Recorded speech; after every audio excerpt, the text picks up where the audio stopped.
প্রতি বছরই রোজা আসার আগে টুকিটাকি কিছু প্রিপারেশন নেওয়া হয়, বাট এই ২ বছর কোনো কিছুই করতে পারি না বাচ্চাদের জন্য। পরে ভাবলাম যে না, এবার কিছু করা যাক। তো তার জন্যই আর কি ভাবছি যে রোল বানাবো, তাই আজকে রোল বানাইছি। তাও অনেক প্যারা খাইতে হয়েছে বাচ্চাদের জন্য। তো কীভাবে বানাইছি সেটা নিয়েই আর কি আজকে ব্লগ, ছোট্ট একটা ব্লগ। আসসালামু আলাইকুম, সবাই কেমন আছেন? আশা করি ভালো আছেন। আমি ফাতেমা, আজকে নতুন আরেকটি ব্লগ। সকালবেলা এখানে মুরগির মাংস ভিজিয়ে রাখছি। রোল বানানো যেহেতু কোনো আগের থেকে প্রিপারেশন ছিল না, তার জন্য আমি বেস্টের পিসগুলি আলাদা রাখি না, এইভাবে জাস্ট নর্মাল পিস করে ফেলছিল আম্মু। তো এখানে আমি মানে কেটে কেটে মাংসটা আলাদা করে নিব, আর হাড়গুলি আমি আলাদা করে নিব, আর ছুরি দিয়ে এভাবে করে নিতেছিলাম, কারণ কিমা করলে না আমার কাছে এত বেশি ভালো লাগে না, একবারে মানে মিশ হয়ে যায়। এইভাবে দিলে খেতে একটু ভালো লাগে। তো আমি মাংসটা কিমা করে ভালোভাবে পানি ঝরিয়ে রাখছি। এখন এটা আমি ম্যারিনেট করে নিব। এখানে নর্মাল যে স্পাইসি মশলাগুলি আছে এগুলি দিয়েই ম্যারিনেট করতেছিলাম। সয়া সস, টমেটো সস দেওয়ার কথা ছিল, বাট ভুলে গেছি বাচ্চাদের প্যারার কারণে। আদা রসুন, হলুদ, মরিচ, জিরা গুঁড়া, ধনিয়া গুঁড়া এগুলো দিয়েই আর কি আমি মেখে কিছুক্ষণের জন্য রেখে দিব। এর মাঝখানে আমি সবজিগুলো কেটে নিব।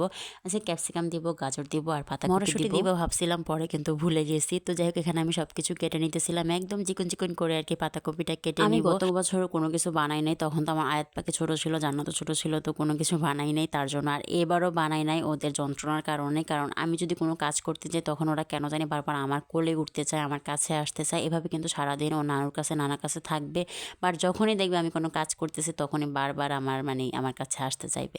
তার জন্য আমি করতে চাই না, কিন্তু তারপরও আর কি মন মানলো না, ভাবলাম যে না, কিছু করি।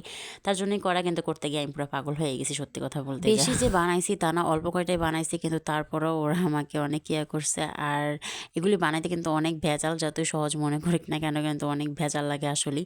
তো যাই হোক, এখানে আমি ক্যাপসিকামটা কুচি কুচি করে কেটে নিতেছিলাম। মানে রুটিগুলো বেলতেই বেশি ভেজাল লাগে, তা না হলে কিন্তু এভাবে এগুলি রেডি করা একদমই ইজি।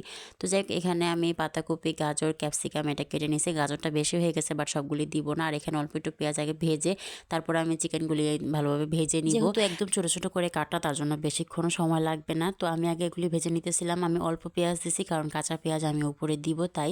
তো এখানে পাতাকপি দিয়ে দিলাম, গাজর দিয়ে দিলাম, আর দিয়ে দিব ক্যাপসিকাম। ক্যাপসিকাম আমি একটাই দিয়েছি, বেশি দেই নাই। আর এখানে গাজরে তো যতগুলি কাটছি ততগুলি দেই নাই, কারণ দিলে অনেক বেশি হয়ে যায়। এখানে কাঁচামরিচ দিছি, তারপর অনেকগুলো পেঁয়াজ কুচিও দিচ্ছি, লবণ দিচ্ছি, একটু জিরার গুঁড়া দিচ্ছি, কিন্তু ওটা ক্লিপ নিতে আমার আসলে মনে ছিল না।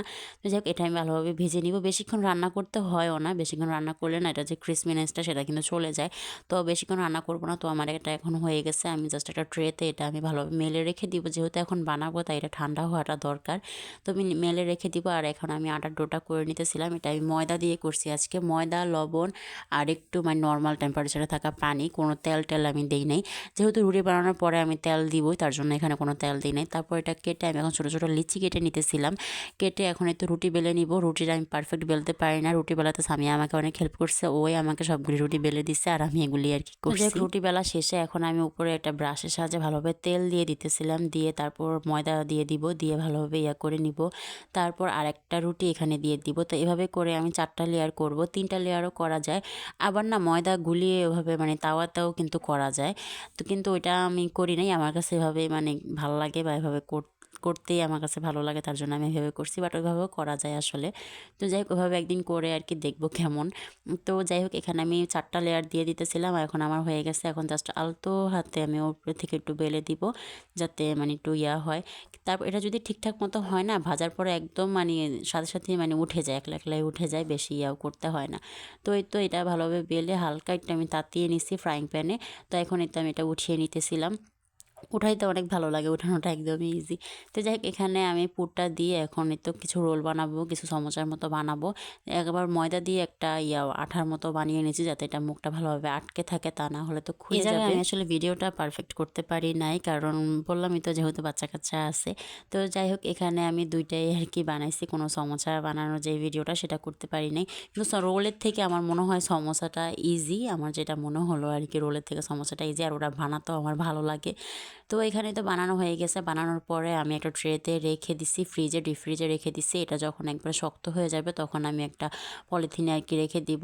তো এই তো আমার এটা শক্ত হয়ে গেছে, এখন আমি ফ্রিজ থেকে বের করে নিতেছিলাম। তো এই তো মোটামুটি এই কয়টা রোলই হলো, আর অনেকগুলো আমরা ভেজে খাইছিও, আর মেহমান যেহেতু আসছিল ওনাকেও দিচ্ছিলাম। তো যে যতটুকু হয়েছে এতটুকু আলহামদুলিল্লাহ। তো এখানে আম্মু সবগুলি এখন রেখে দিবে। তো আজকের মতো এতটুকু, সবাই ভালো থাকবেন, আল্লাহ হাফিজ।